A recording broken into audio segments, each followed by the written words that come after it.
अस्वीकरण। यह कथा आस्था, पुराणकथा और कल्पनाशील लेखन का संवेद रूप है।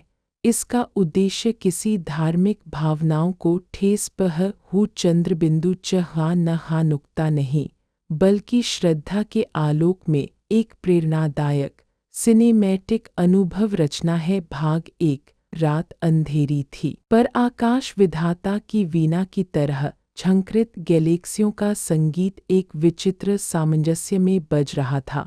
हिमालय की गोद में, जहाँ श्वेत शिखर चांदनी पीते हैं और देवदारों के वन प्राचीन मंत्रों का जप करते हैं, वहीं त्रिकूट पर्वत सहस्त्र दीपों के समान चमकते थे। उस शीतल, शांत पर असीम शक्ति से भरे क्षण में एक आह्वान उतरा। यह आह्वान न शब्द था, न ध्वनि। यह चेतना की वह तरंग थी जो युगों से मानव हृदय को पुनः स्मरण कराती है कि प्रकाश कभी हारता नहीं। कथा कहती है, जब अधर्म का कुहासा मानव के विवेक पर छाने लगा, जब अहं का शोर करुणा की ध्वनि को ढकने लगा, तब आदिशक्ति ने महाकाली, महालक्ष्मी और महासरस्वती की संयुक्त ऊर्जा से एक दिव्य संकल्प रचा। वैष्णवी, वह शक्ति जो न केवल दुष्टता का अंत करे, बल्कि मानव को धर्म का सार, सेवा, सम्यकता और करुणा भी सिखाए। वह प्रकाश एक कन्या के रूप में अवतरित हुआ, नयन तारों जैसे, ललाट पर शांत तेज और पश्चात में संगीत। उसका नाम पड़ा त्रिकुटा, क्योंकि उसकी तप की रेखाएं त्रिकूट की धाराओं सी तीव्र थीं। बाल्य में ही उसके भीतर साधना का वृक्ष अंकुरित हो उठा। वह जलती धूप में भी नदी किनारे बैठकर मंत्र ध्यान करती और रात्रि में नक्षत्रों से प्रश्न पूछती, मनुष्य प्रेम भूलता क्यों है। वह जहाँ जाती, परिधि में चुपचाप परिवर्तन होने लगता। सूखी मिट्टी पर घास उगाती, घायल हिरन सहज हो जाते और पर्वतीय पगडंडियों पर चलने वालों को अनदेखा साहस मिलता। ग्रामवासी उसे वैष्णो कहने लगे, वह जो पालन का व्रत लेकर आई है।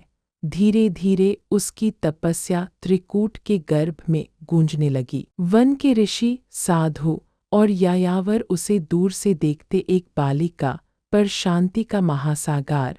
वैष्णो ने अन्न संयम अपनाया, जल से मात्र इतना ही संबंध रखा जितना दीपक का घी से, पोषण भर आसक्ति नहीं। वह चलती तो उसके पीछे चंपा की सुगंध जाग उठती, रुकती तो मेघ घिर आते और वनों को अमृत वृष्टि दे जाते। इसी कालखंड में एक और कथा का अंकुर फूटा, भैरों का। वह एक शक्तिशाली तांत्रिक था, जिज्ञासा में आवारा, शक्ति पिपासा में उद्दाम। उसके गुरु ने चेताया, त्रिकूट पर जो अग्नि जली है, वह स्तंभित करने की नहीं, प्रणाम करने की शक्ति है। पर भैरों की दृष्टि में वैष्णो एक रहस्य थी जिसे वह छीनना चाहता था। एक संध्या, जब लालिमा पर्वतरक्तिम हो चली थी और नदी पर शफाक परछाइयां तैर रही थीं, वैष्णो त्रिकूट की गोद में महायोग की नवदुर्गा साधना आरंभ करती है। प्रथम स्वर शैलपुत्री, अंतिम स्वर सिद्धिदात्री। वह हर स्वर में एक नया आकाश पिरोती है। इधर भैरव दूर तलहटी से उस प्रकाश बिंदु को देखता और उसके भीतर के अंधेरे में एक वासनाजनित ज्वाला उठती। पर वैष्णो का संकल्प आसन पर पर्वत की तरह अडिग था। अहिंसा उसका शस्त्र, धैर्य उसका कवच और करुणा उसका राजदंड। वह समझती थी, असली विजय शत्रु को काटने में नहीं, उसके अज्ञान को काटने में है। उसने त्रिकूट के शिखरों से मनुष्यों के लिए एक मौन वचन किया, जो यहाँ आएगा उसे केवल दर्शन नहीं, दिशा मिलेगी। उसकी तप से 3 धाराएं फूटी, बाणगंगा, सरस्वती और धुनी, जो आज भी तीर्थयात्रियों की थकान धोती हैं। वैष्णो ने ग्रामों में सेवा भोजन चलाया, वनवासियों की रक्षा की और शीत के दिनों में अन्न संचय बांटती रही। उसका पालनव्रत पर्वत के पत्थरों पर भी उकेर दिया गया, मानो प्रकृति ने उसकी प्रतिज्ञा को खुद अपने कलेजे पर लिख लिया हो। तभी कथा के मंच पर प्रवेश होता है हनुमान का, पवन पुत्र, जिन्हें वैष्णो ने अपने रक्षक के रूप में माना। कथा स्मृति कहती है, जहाँ जहाँ वैष्णो रुकी वहाँ वहाँ हनुमान की परिक्रमा सी रक्षाव्यूह बन गया। पगडंडियों पर अनदेखे पदचिह्न, वृक्षों पर अदृश्य पहरे और गुफाओं के द्वार पर वायु का सघन कवच, यह सब एक दिव्य रक्षक का संकेत था। पर भैरव की जिज्ञासा निचोड़ बन चुकी थी। वह उत्तर चाहता था, पर उत्तर पाने की योग्यता नहीं। वह वैष्णो के समीप आने लगा, पहले दूर का निरीक्षण, फिर पास की टोह और फिर एक दिन सीधा हस्तक्षेप। वैष्णो ने उसे बार बार समझाया, वैराग्य सीखो, संयम अपनाओ।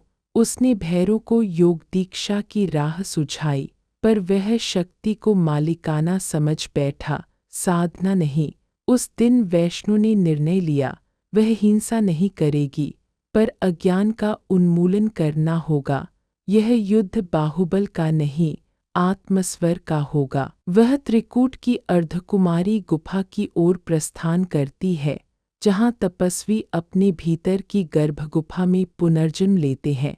यह वही स्थान है जिसे आज अर्धकुंवारी गर्भजून के नाम से जाना जाता है। वैष्णो का अंतर्यात्रा काल इस भाग का समापन होता है।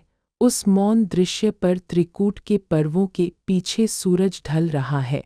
भैरव की परछाई लंबी होकर गहरी होती जाती है और वैष्णो एक संकरे शिलाद्वार में विलीन हो जाती है। बाहर वन शांत नहीं सतर्क है, भीतर एक ऐसे धैर्य का आरंभ होता है जो अग्नि को भी शीतल कर देता है।